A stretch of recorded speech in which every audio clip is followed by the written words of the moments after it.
France has been phenomenal.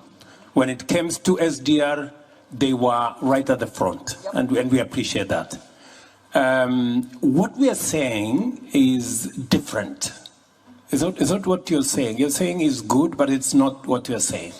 We are not saying that we continue to have what the taxes France is paying, the taxes Kenya is paying in the current setup.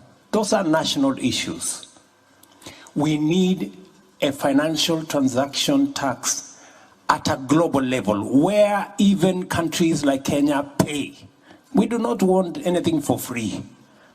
You will pay more eventually because you have a bigger economy. We will pay commensurate to our economy. And we want those resources controlled not by IMF and World Bank. Because IMF and World Bank, you have the final say. We don't have no say. We want another organization of equals, where you have as much say because you pay, as much as we do because we also pay. That's the organization we are looking for. And that is why we are saying we need a new financial architecture, where governance, where power is not on the hands of a few people.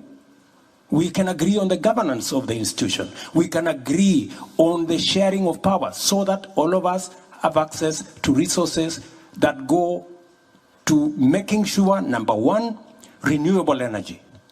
We invest in decarbonization. Number two, adaptation, mitigation, smart agriculture. Number three, restoring our planet, restoring our biodiversity, and making sure our carbon sinks work.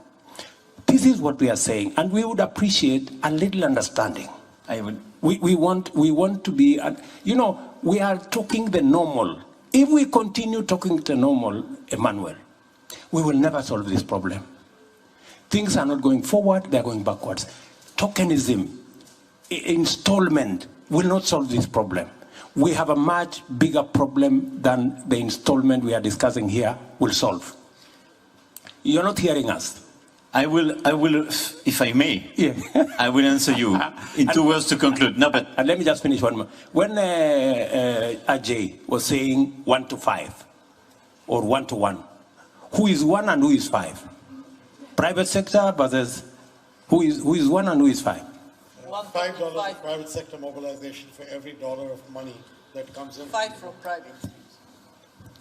Surely, Ajay.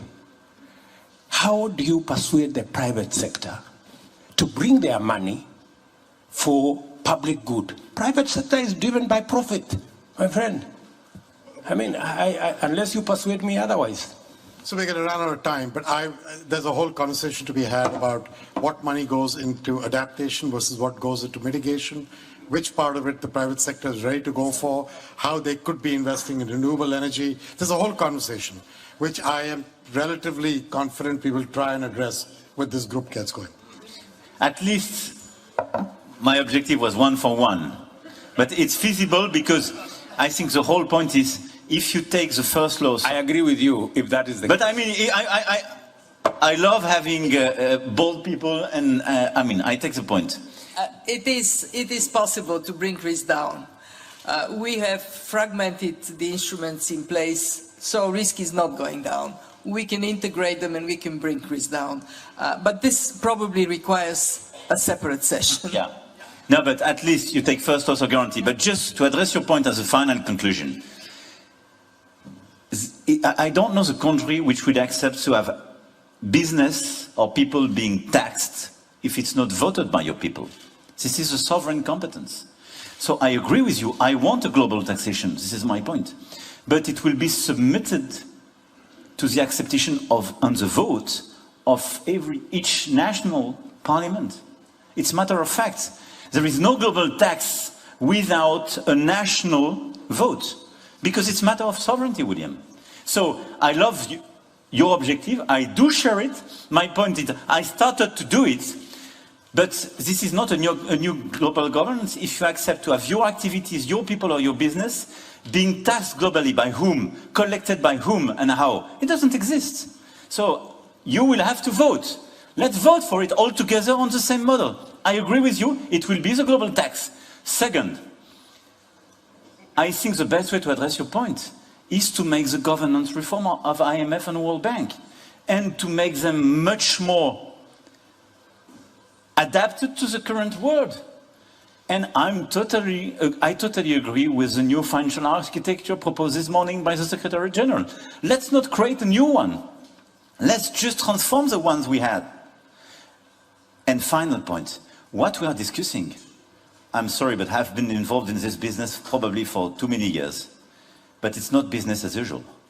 I can tell you, when she proposed the 650 billion capital increase, a lot of people wanted to kill this idea.